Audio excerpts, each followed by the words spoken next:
Shalom, selamat pagi Bapak Ibu Saudara yang dikasihi Tuhan. Kita bersyukur pagi hari ini kita bisa datang di tempat ini maupun yang ada di rumah.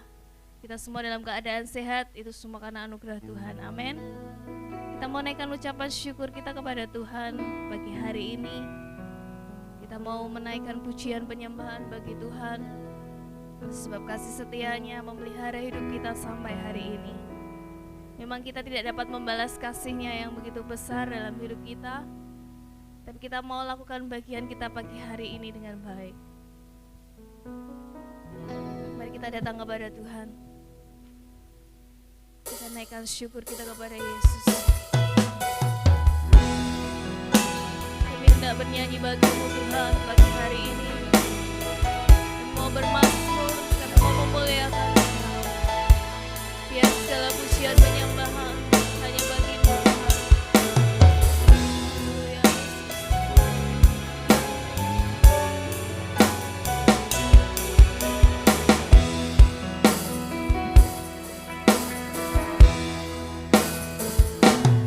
Ya Tuhanku,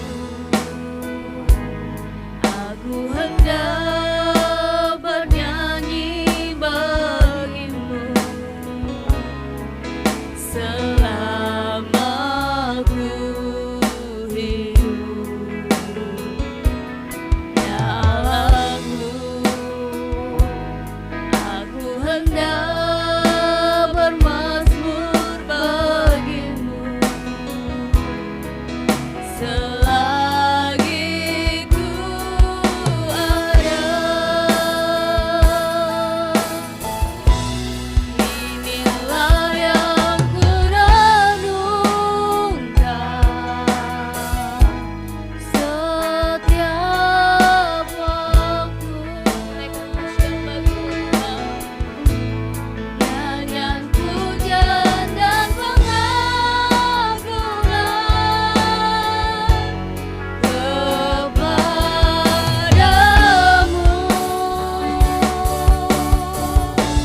Biarlah manis kau dengar Tuhan, manis kau dengar Tuhan, dan hatiku bersuka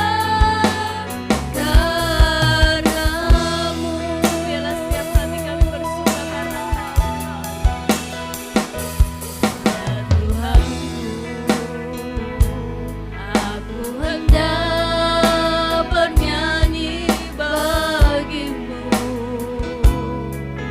selama ku hidup.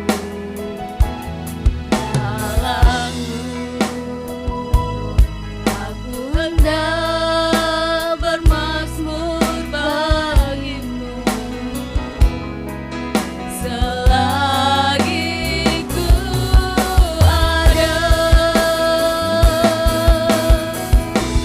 Inilah yang ku renungkan setiap waktu. Nyanyian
Terima kasih untuk anugerah-Mu yang besar dalam hidup kami. Terima kasih untuk pemeliharaan-Mu Tuhan sepanjang hari-hari yang kami lewati. Kami bersyukur Tuhan di kondisi saat ini kami masih tetap berdiri karena kami punya Tuhan yang menjamin kami, yang memelihara kami. Kami bersyukur Tuhan kepada-Mu Yesus. Kami berterima kasih Tuhan kepada-Mu Tuhan.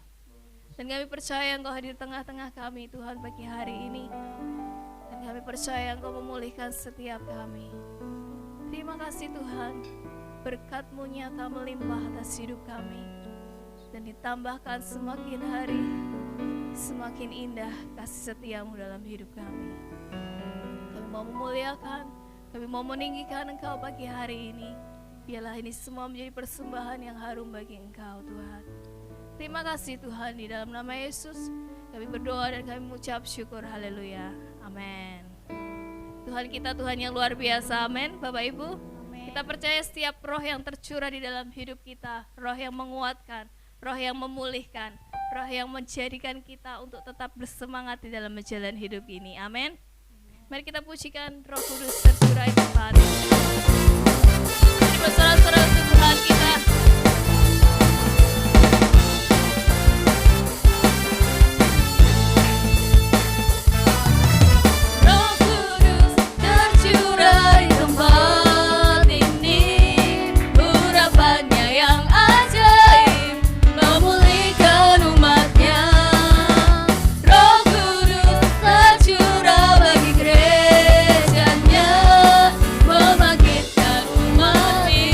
Pilihannya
kekuatan dan mazmur kita. Amin.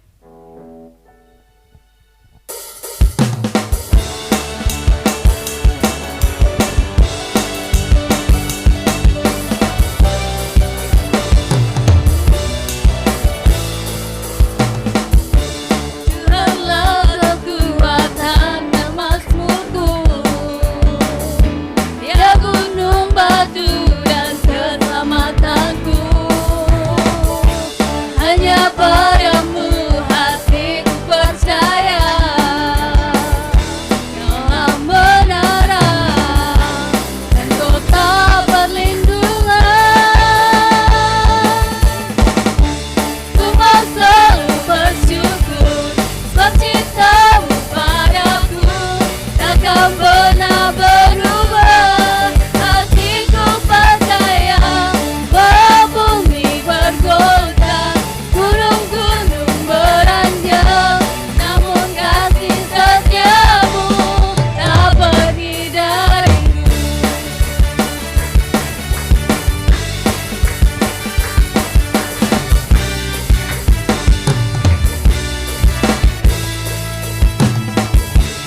Tuhanlah kekuatan dan mazmurku, Ya gunung batu dan keselamatanku. Hanya padamu hatiku percaya, Kau menara dan kota perlindungan. Ku mau selalu bersyukur sebab cintamu padaku takkan pernah berubah. Hatiku percaya walau bumi bergoncang, gunung-gunung beranjak, namun kasih setiamu tak pergi dariku. Ku mau selalu bersyukur sebab cintamu padaku takkan pernah berubah. Hatiku percaya walau bumi bergoncang, gunung-gunung beranjak, namun kasih setiamu tak pergi dariku. Ku mau selalu bersyukur sebab cintamu padaku takkan pernah berubah. Hatiku percaya walau bumi bergoncang, gunung-gunung beranjak, namun kasih setiamu tak pergi dariku. Kasih setiamu tak pergi dariku. Kasih setiamu tak pergi dariku.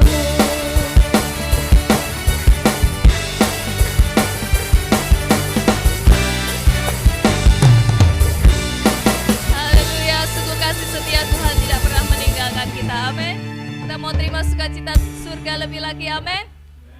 Mari kita pujikan sukacita surga.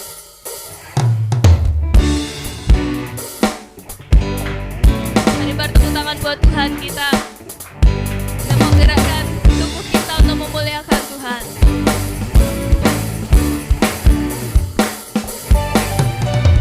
Terima sukacita surga, itulah kekuatan bagi jiwa. Ku dapat rasakan kasih-Nya di tengah badai yang bergelora. Terima sukacita surga, itulah kekuatan bagi jiwa. Ku dapat saksikan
firman Tuhan.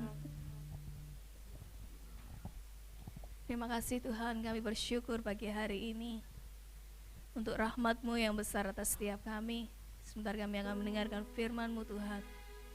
Buka setiap telinga kami, hati kami, supaya kami belajar sungguh-sungguh memahami firman-Mu dalam hidup kami.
Kami bersyukur Tuhan untuk pagi hari ini, untuk ibadah pada pagi ini. Berkati setiap kami yang di tempat ini, juga beberapa rekan yang hari ini belum bisa datang atau mengikuti ibadah di rumah. Kami berdoa Tuhan, biarlah apa yang kami kerjakan di tempat ini adalah sesuatu yang menyukakan hati Tuhan. Pagi ini kami akan dengarkan sebagian firman-Mu dan kami akan menyambut perjamuan kudus Tuhan pagi ini. Baik saudara yang di rumah pun bisa menyambutnya bersama-sama dengan kami pada hari ini. Terima kasih Bapa, dalam nama Tuhan Yesus Kristus kami sudah berdoa dan mengucap syukur. Semua kita yang diberkati berkata amin. Shalom saudaraku. Saya lihat dulu ada orang baru lagi ya. Ada Iis. Iis dengan siapa Iis? Dengan suami. Berarti ada orang baru datang ya. Jemaat kita selalu baru. Yang baru kata sebut baru ya. Baik saudaraku, pagi ini kita ada perjamuan kudus. Jadi kita akan menyambut bersama-sama dengan teman-teman yang ada di rumah pada hari ini. Dan kita akan belajar satu bagian. Ada teman-teman bilang gini, wah Pak Thomas kalau ibadah sekarang serius gitu, ya. Tidak ada guyone gitu. Di YouTube naik guyon lucu ya. Naik kebablasan didengerin orang pas ya. Baik, saudaraku, kita belajar satu firman Tuhan, kata, tetap percaya di masa sukar. Amin. Hari hidup kita ini hari ini jangan berpikir saudara akan menjadi sesuatu yang lebih baik, gitu ya.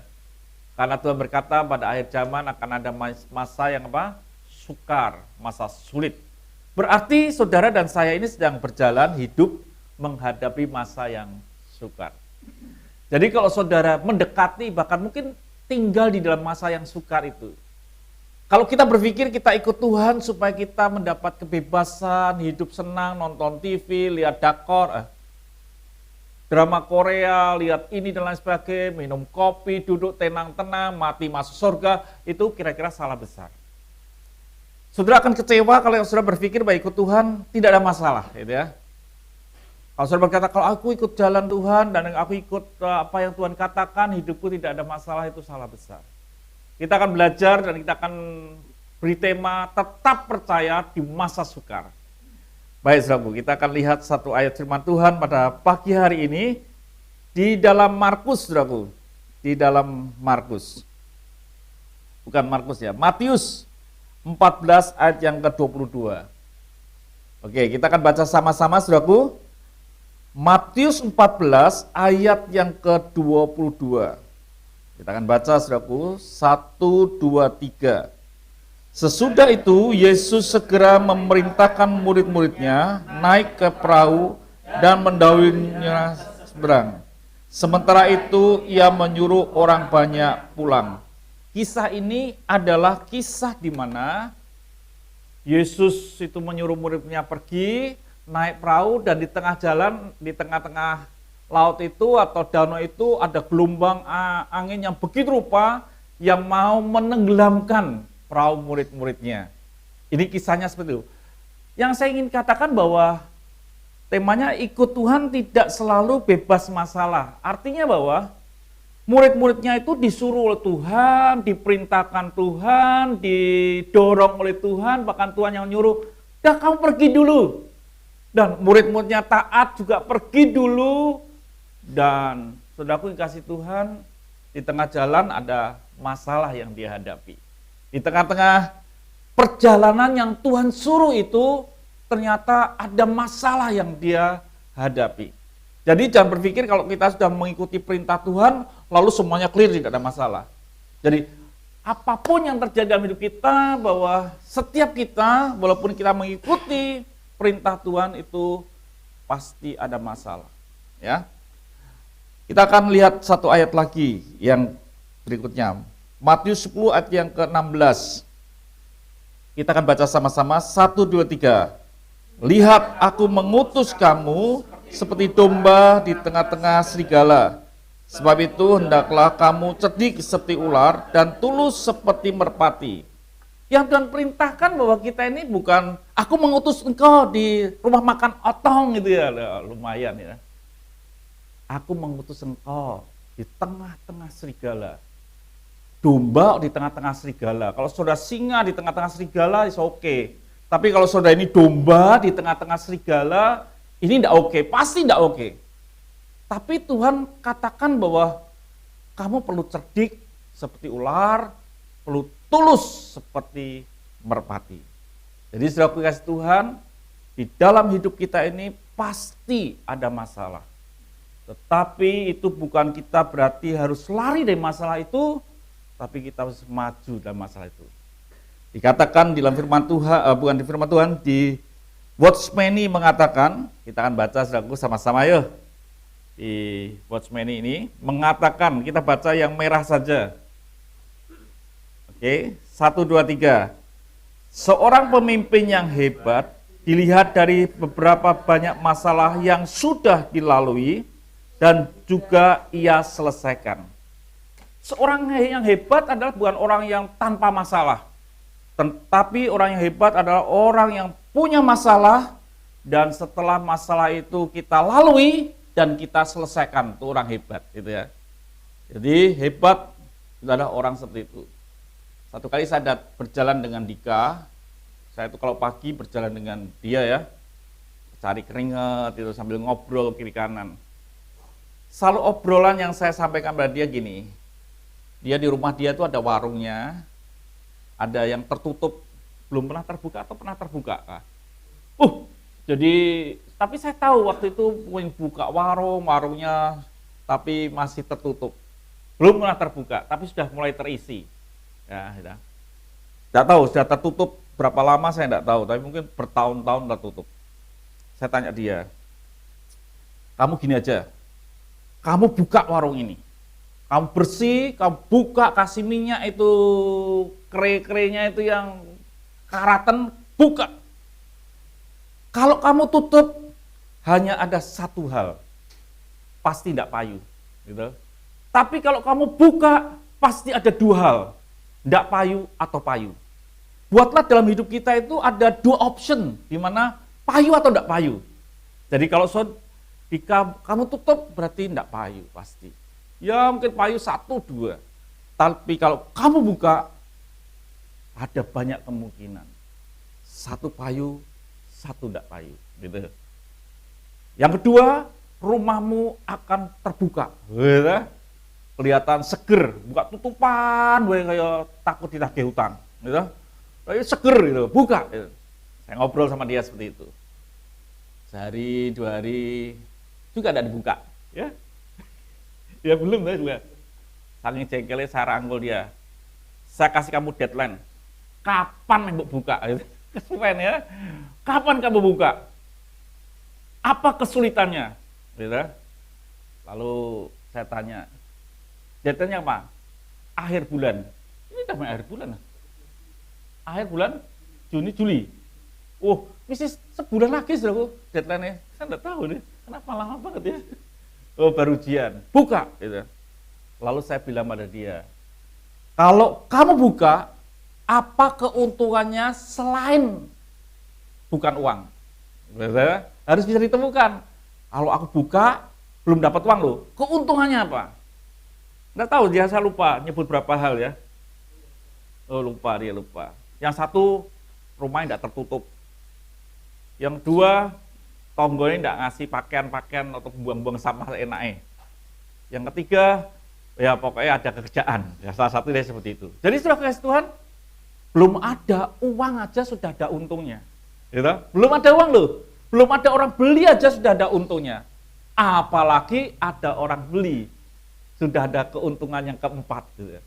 Nah, ini dalam hidup ini ada masalah. Orang hebat adalah orang yang ada masalah dan kita bisa lalui dan kita bisa selesaikan masalah itu. Dan mulai melihat kiri kanan apa yang dibutuhkan. Gitu. Kalau sebenarnya butuh ini, nah, gitu. Jadi saudara kasih Tuhan, masalah datang tapi bisa diudari. Itu ya saudaraku. Jadi bahwa ikut Tuhan ada masalah, tapi tidak apa-apa saudaraku. Bisa diselesaikan. Hal berikutnya saudaraku. Hal yang berikutnya kita akan baca di dalam Matius 14 ayat yang ke-25. Yuk kita baca sama-sama. Matius 14 ayat yang ke-25. 1, 2, 3. Kira-kira jam 3 malam, datanglah Yesus kepada mereka berjalan di atas air. Masalah itu merupakan kesempatan untuk melihat kuasa Tuhan, untuk melihat kehadiran Tuhan. Itu masalah, saudaraku. Saya tanya saudaraku, ketika Tuhan Yesus datang, perahunya sudah tenang belum, saudaraku? Belum ya. Jadi ketika Yesus datang berjalan di atas air, kondisinya masih sama. Kondisinya masih punya utang, kondisinya masih punya masalah, kondisinya punya kondisi yang paling tidak enak. Itu masih, walaupun Yesus sudah datang. Tetapi ketika kita datang, ketika kita ini ada masalah, kita sedang belajar untuk melihat Yesus hadir dalam sudut yang lain, sudut pandang yang lain, gitu ya. Jangan kita seperti Naaman, ya. Datang kepada nabinya minta disembuhkan, nabinya bilang, mandi aja di sungai Yordan. Kenapa harus mandi? Harusnya tangannya nabinya gerak-gerak gini, lalu aku disembuhkan. Enggak. Dia punya sudut pandang yang sesuai dirinya sendiri. Tetapi ketika kita punya masalah, kita ini mesti belajar bahwa Yesus akan datang dengan sudut pandang yang berbeda. Tidak selalu datangnya seperti ini. Dan ini sudut pandangnya hebat. Yesus datangnya berjalan di atas air. Belum pernah terjadi. Tapi dia datangnya seperti itu. Jadi kalau saudara itu menghadapi masalah, jangan saudara pikir gini, Yesus mesti Tuhan harus tolongnya seperti ini. Nah, tidak seperti ini, tidak bisa toh. Harusnya gini, tidak bisa. Dia akan datang dengan cara Tuhan. Dia akan menolong dengan caranya, saudara. Jadi dalam hidup kita ini mesti kita belajar bagaimana Tuhan ini tampil dalam hidup kita dengan sudut pandang Tuhan. Jangan kita ini harusnya Tuhan gini. Tidak, saudara. Kemarin saya pergi sama istri saya, sama Angel ya, ke panti asuhan Tante Els. Kita tuh saya mikir dalam hati loh, ke panti asuhan, orangnya 60-an kira-kira. Akhirnya saya tanya jumlahnya 60, ya paling kecil lah gitu ya. Kita mubeng. Dia Fatma, sampai di tempatnya kelewatan. Dan kita waktu berangkat ke sana, itu bawa sedikit sembako gitu ya, untuk anak panti asuhan, untuk mereka sedikit. Saya pikir, ini udah bagus lah gitu ya. Saya lewat kaget lah saudara. Itu luasnya luar biasa. Gedungnya bagus-bagus. Wah. Sampai anak saya bilang, minder rasanya. Mau masuk aja minder loh. Lah pernah sih tak gowo oleh sitik ya. Lalu ngobrol sama Tante Els ya. Terus dia ngomong, ya Tuhan itu luar biasa. Itu kalau di total berasnya itu dia ngomong sehari satu sak, berarti 25 kilo sehari. Yang mau kadang-kadang pas ada orang ngirim beras, ngirimnya enggak banyak, hanya 1 karung. Hati saya mulai ngomong, waduh 1 karung, uang gua juga 1 karung saudara ya. Wah jadi rasanya, wah enggak apa-apa lah aku ngasih zakat 1 karung nih. Jadi sudah aku kasih Tuhan, dan dia diberkati Tuhan. Dari kontrak, itu panti asuhan dari pertama kontrak, uang kontrak enggak ada, sampai semua terkompleti. Dan dia ngomong gini, satu perkataan yang ngomong waktu pulang tuh, kalau pas mau Natalan di sini bisa. Begitu, gedungnya gede, sudah ada mic-nya, ada musiknya. Kita mau dijak masuk tapi dikunci, jadi kita lihat dari luar aja. Gedungnya besar, muat 200 orang atau lebih. Jadi sudah aku yang kasih Tuhan, orang ini orang luar biasa. Tidak ada sponsor, tapi Tuhan itu Tuhan yang mencukupi. Jadi dalam hidup ini sudah kasih Tuhan, kita adalah orang yang perlu melihat sudut pandang Tuhan. Dia cerita, satu kali ada orang dari agama lain, dari kepercayaan lain. Dia lihat, lama-lama dia masuk, lama-lama dia bilang, aku mau bantu kamu. Gitu ya? Seperti itu. Jadi pertolongan Tuhan itu selalu bisa dari segala sudut. Jadi jangan membatasi dengan Tuhan, kalau Tuhan nolong caranya harus seperti ini. Kalau enggak ini aku enggak mau. Enggak bisa, saudaraku. Enggak bisa. Minta Tuhan menyelesaikan dengan cara Tuhan. Nah, ini saudaraku. Jadi bisa terselesaikan kalau dengan caranya Tuhan, gitu ya. Wah, ini enggak ada kerjaan. Ada kerjaan. Uang ada di mana-mana. Caranya bagaimana uang itu sampai ke kantong kita.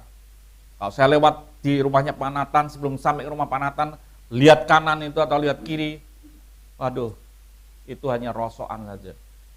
Tapi yang punya rosokan punya Pajero, saudara. Hanya jual rosokan saja, dalam rosokan ada duitnya, saudara.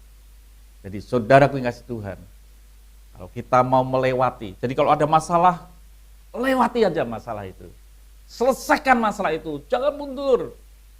Orang hebat adalah orang yang bisa banyak masalah dan bisa menyelesaikan masalah. Amin. Itu. Yang berikutnya saudaraku, kita akan lihat dulu, baca dulu di dalam Watchmeni, ya. Oke, kita baca di Watchmeni, baca yang ada di tulisan birunya. 1, 2, 3. Orang yang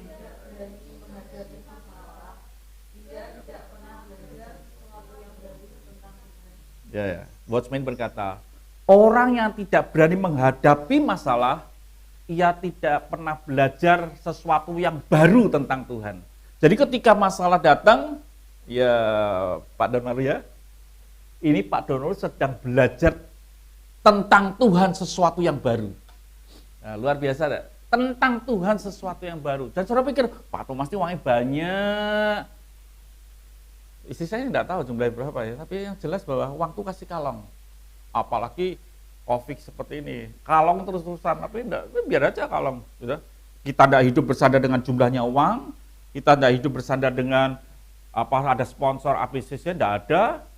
Tapi kita belajar hari ini tentang sesuatu yang baru akan Tuhan. Walaupun yang datang hanya segini aja, yang lain di rumah.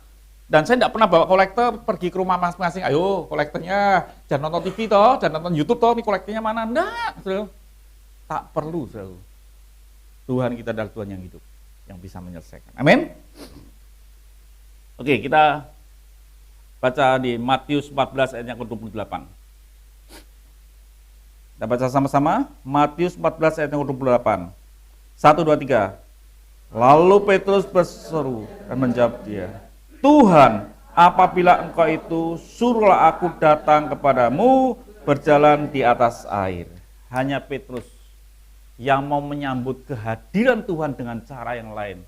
Kalau engkau Tuhan suruh aku jalan juga, itu belum ada perubahan tentang kondisi anginnya, gelombangnya masih sama. Iya hanya ada Tuhan, kalau engkau Tuhan suruh aku jalan. Gitu ya. Ini saudara. Jadi dalam hidup ini ternyata yang disebut dengan masalah itu adalah masalah pengalaman iman, gitu ya. Kalau ada masalah ini ada anugerah, ini pengalaman iman, gitu. Pengalaman iman, saudara. Saya tidak tahu panti asuhan itu berdoa berapa lama, tetapi saya hanya berkata dahsyatnya Tuhan, dan Tuhan itu Tuhan yang hidup. Dan Tuhannya dia adalah Tuhan kita yang sama. Tuhannya saya, Tuhannya saudara. Tuhannya Tante Elsie itu juga Tuhan saudara. Apa yang Tuhan bisa buat untuk orang lain, bisa buat kita. Jadi setiap masalah yang kita hadapi dalam hidup ini, ada bagian suatu pengalaman iman. Bukan sekedar Tuhan ingin menghancurkan hidup kita. Tapi setiap masalah dalam hidup ini, Tuhan terima kasih, aku boleh menghadapi masa ini. Ini pengalaman iman buat aku. Izinkan aku berjalan seperti engkau berjalan. Wah ini saudara, pengalaman iman. Harus terjadi dalam hidup saudara. Gitu? Apa jangan gini, nganut aja enggak. Setiap kita satu kali harus berhadapan dengan Tuhan, dengan pengalaman Tuhan sendiri. Tidak gandul-gandulan ya, seperti itu. Saudara jangan pikirin, aku bisa sekolah, punya ayah, ini enak, dan selain sebagainya.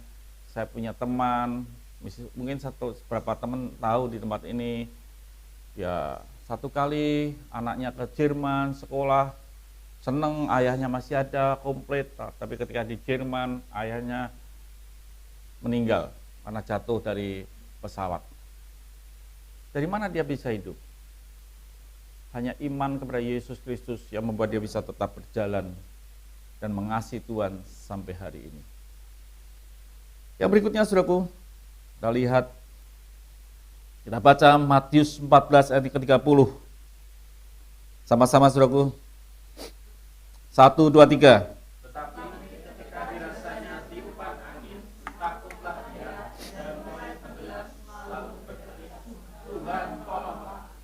Hal yang berikutnya, saudara yang Tuhan, di masa sukar kita tidak bisa fokus dengan dua bagian.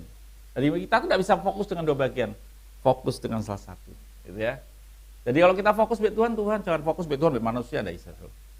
Kita tidak akan bisa berdiri dua perahu, lalu lama-lama berjalan akan jatuh. Saudara. Kita hanya fokus pada Tuhan. Ketika Petrus fokus dengan rasanya, anginnya, tiupan, gelombangnya, dia tenggelam. Tapi ketika dia fokus kepada Yesus, dia tidak tenggelam. Saudara. Dia bisa berjalan di atas air. Dia bisa berjalan di atas masalah dia bisa berjalan di atas problem yang dia takuti. Tapi ketika dia merasakan, aduh ini tidak barbar ya, kapan bare ini ya, tenggelam gitu ya. Ini aku belum dapat kerjaan, cari sana sini tidak ada kerjaan, kapan ini dapat kerjaan? Tenggelam, ya. Mulailah cari kerjaan, ya. Cari kerjaan jangan gini. Ini mau enggak kerjaan? Ini jual barang ini. Aduh, barang ini mahal. Harganya satu pak aja 1.300.000. Siapa sih mau beli? Nggak bisa nih 1.200.000. Nggak bisa. Kalau sudah ingin kaya, jual sesuatu yang harganya mahal. Gitu ya. Kalau perlu jual nuklir itu. Kaya hubungannya dengan negara-negara gitu ya. Jangan gini, ini barang ini tak tahu pakai apa isa, konco-koncoku nih. Aduh, menengah ke bawah. Ya hidupmu menengah ke bawah, koncomu menengah ke bawah. Buat koncomu yang di atas. Caranya mereka jalan, saudaraku. Jangan terus jalannya di kampung, ketemu menengah ke bawah. Jalan. Nanti kalau pas mungkin ada kesempatan lari di PRJ ya, ada om-om cedai. Om, sehat ya om ya? Oh iya.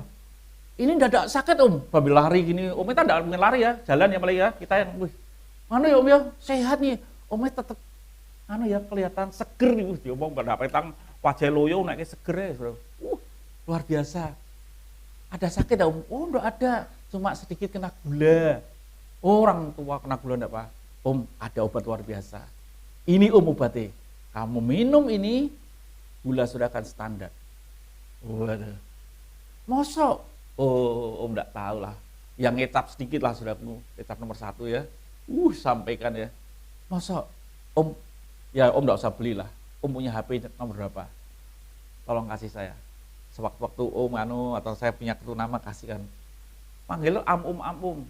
Lama-lama saya rumah telepon. Iya om, sehat om hari ini? Sehat. Jangan lupa ya, kalau ada apa-apa, ini obat luar biasa. Bisa nyembuhin. Bandit, mosok 10 orang ditawari tidak ada satu, 100 orang lah ditawari tidak ada satu saudaraku. Atau om telepon. Kemarin bilang ada obat manjur ini. Ponaanku sakit gula luar biasa. Wah ini. Ya, saudaraku. Enggak kenal jadi kenal. Gitu. Kenal orang kaya ternyata. Apa yang terjadi? Bonus turun, saudaraku. Gampang, saudaraku. Jadi yang jadi masalah seringkali kita merasa gini, raiso, awakku cilik apa bisa ngangkat sing kemai gedine. Nah, saudara gitu enggak akan bisa jalan.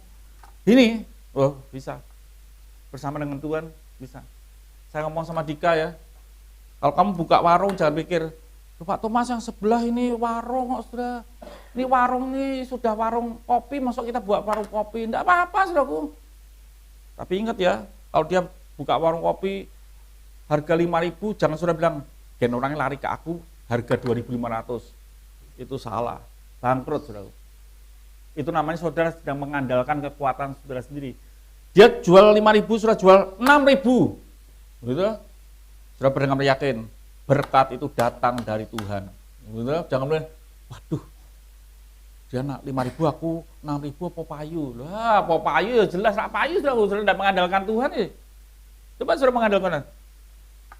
Berapa? 5.000, 10.000. Tulis gede 5.000, tulis gede, kopi 10.000. Gitu. Sudah datang, orang tanya, iya kopi 10.000 ya apa nih? Gitu. Datang, kenapa 10.000? Saya mau untung, dan ini kopi ini lain. Tanya apa? Ada sesuatunya di dalamnya. Apa? Rahasia. Pada rahasianya sesuatunya apa? Doa. Ya tidak usah dijelasin, saya doakan, jadi ngei apa? Ya, ada sesuatunya di dalamnya. Saudara rasakan, saudara akan pulang dengan seger. Pasti pulang seger. Itu saudara. disugesti sedikit ya. Deddy Corbuzier ya. Tidur, ya itu. Orang masa saja sugesti tidur toh. Biasa aja. Enak, pulang seger. Wah, langsung seger deh. 10.000 dibayar so. Karena sugesti pulang, ya seger ya, enak. Cerita mbek koncone. 6.000 sepi, 10.000 rame. Itu berkat Tuhan. Jangan 5.000 banting harga, 2.500. Game Melayu ngori dhewe. Nah, bukan jatah, enggak Melayu, saudaraku. Enggak. Jadi saudaraku ngasih Tuhan. Mesti kita percaya sama Tuhan, fokus dengan Tuhan dalam hidup ini. Oke ya. Jadi saudaraku ngasih Tuhan dalam hidup ini kita fokus. Berikutnya saudaraku. Ini kalau tidak salah yang terakhir ya. Oke ya. Setiap masalah ada akhirnya. Jadi jangan gini nih. Pak, siapa yang hari ini mungkin tidak ada kerjaan, kira nontek. Jangan. Setiap masalah pasti ada apa? Akhir. Wong urip aja ana jatah ya Pak ya Markus ya. Orang itu ada jatah ya. Jatah mati ya mati ya. Kakak saya ini sudah paranoid. Saya bilang, saya di mobil kemana? Kamu tuh paranoid tuh. Gitu. Apa-apa wedi. Mau pergi sama saya ke orang mati dia bilang. Sulali ya melu ngombe aku main bawa motor aduh sik. Saya mandi dulu, Bro. Waktu saya mandi istri saya bilang gini ya, Bro. Nah dikongkon mama keduanya nganut. Padahal dikongkonnya kurang nganut. Aduh, kusik ah. Iki melu ngombe. Mami kedua itu dianggap kakak saya perempuan loh. Aduh. Main motor satu suruh. Wes. Liga buri. Terus mau jalan terus dia ambil semprotan. Tangan ini. Cis. Waduh, kayak wedi kena Covid tuh. Lalu sampai ke sana tukang parkir tuh. Dia ada duit receh enggak duit. Di dompet saya ada uang receh. Nyonya, uang receh. Gue parkir. Itu gue Iwan. Habis ngasih uang receh. Tane. Cis terus. Ya ampun kita tangan cacis. Paranoid ya saya bilang. Wih paranoid nah. Sampai sana ketemu dulu ya so. Dulu ya mbuh piye mungkin kendak dia di atas. Teko dirangkul so. Wah terus gini kayak, wah lemu nih. Wah langsung dia gini. Waduh ya kerasain lah terus itu lah mulai paranoid. Jadi sudah kalah be tukang sampah. Ledek mangan muluk ora. Ngene tok sedep no. Bleng iki mbok sing patut ireng-ireng katut kabeh lho. Bleng. Ora Covid-Covidan itu. Mungkin waktu di Wamade dikasih duit suruh tes apa? Gini-gini so. Dites mungkin gitu. Didelok. Wih. Ini mengandung besi, Covid tidak bisa masuk.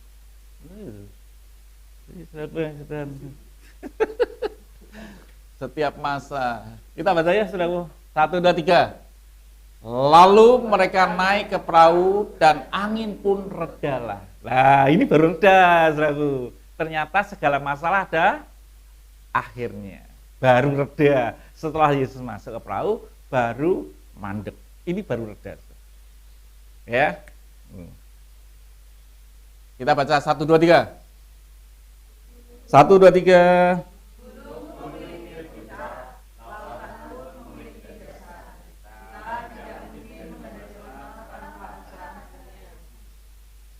Berikutnya, 1, 2, 3.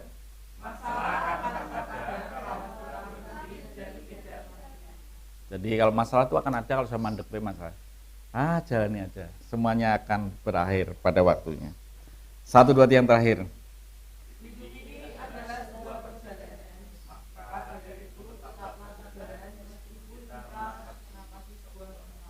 Ya, hidup ini ada sebuah perjalanan. Jadi tetaplah berjalan dan tapakilah masalah saudara akan berakhir, pasti barbar gitu ya, pasti bar. Orang itu namanya nikah ya, ribut, mana opo, akhirnya bar ya bar, entah ya. Gitu. Dulu waktu nyaman nikah ya, ribut ya, gedung Melayu kono, bedung Melayu kene, saya, ya, dunia itu milik dia aja. Nah, sih ya bar ya, bar. wis lali gitu. Nah, kita memang dalam hidup ini kita ini ada orang-orang yang punya masalah tapi bisa terselesaikan bersama dengan Tuhan. Tuhan berkati. Baik saudaraku, pagi ini kita akan menyambut perjamuan kudus Tuhan bersama. Roti dan anggur bisa dibagikan. Kalau sudah, kita akan berdoa. Bapak, kami bersyukur Engkau menguduskan roti dan anggur yang ada di tangan jemaat Tuhan di tempat ini maupun yang ada di rumah. Bila Engkau menyucikan, Engkau menguduskan menjadi hidangan yang istimewa pada pagi hari ini. Dalam nama Tuhan Yesus Kristus kami sudah berdoa dan mengucap syukur. Amin. Mari saudaraku, kita akan baca satu ayat firman Tuhan dalam 1 Korintus 11 ayat yang ke-23.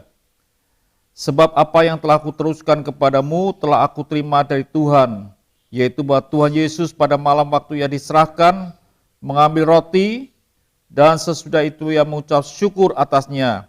Ia memecah-mecahkannya dan berkata, inilah tubuhku yang diserahkan bagi kamu, perbuatlah ini menjadi peringatan akan aku.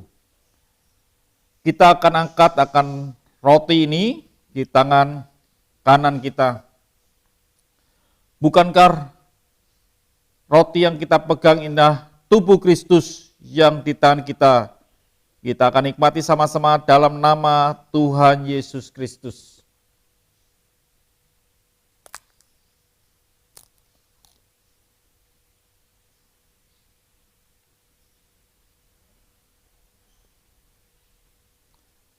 Kita angkat cawan ini, tangan kanan kita. Terima kasih Tuhan untuk darah-Mu, bukankah yang kau pegang di tangan kananmu adalah darah Kristus, darah perjanjian baru, supaya kita memiliki hidup baru pada hari ini. Dalam nama Tuhan Yesus Kristus.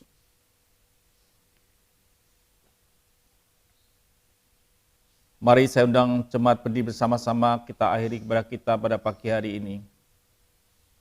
Bapak, kami bersyukur pada hari ini, kami telah menikmati tubuh dan darah-Mu, satu hidangan yang istimewa yang menghapus akan kesalahan dan dosa dan pelanggaran kami. Terima kasih Tuhan, kami hidup baru pada hari ini. Jemaat Tuhan yang dikasihi Tuhan, sebelum Engkau meninggalkan tempat ini, buka hatimu dan terimalah berkat Tuhan. Kiranya kasih yang datang daripada Allah Bapa, persekutuannya dalam Yesus Kristus, dan pertolongannya lewat Roh Kudus, menyertai hidup saudara pada hari ini, sampai kita jumpa di awan-awan dalam kemuliaannya. Tuhan memberkati. Semua kita yang berkati berkata, amin. Masuklah cita surga, itulah kekuatan bagi jiwa. Ku dapat rasakan kasih-Nya di tengah badai yang bergelora. Terima sukacita surga, itulah kekuatan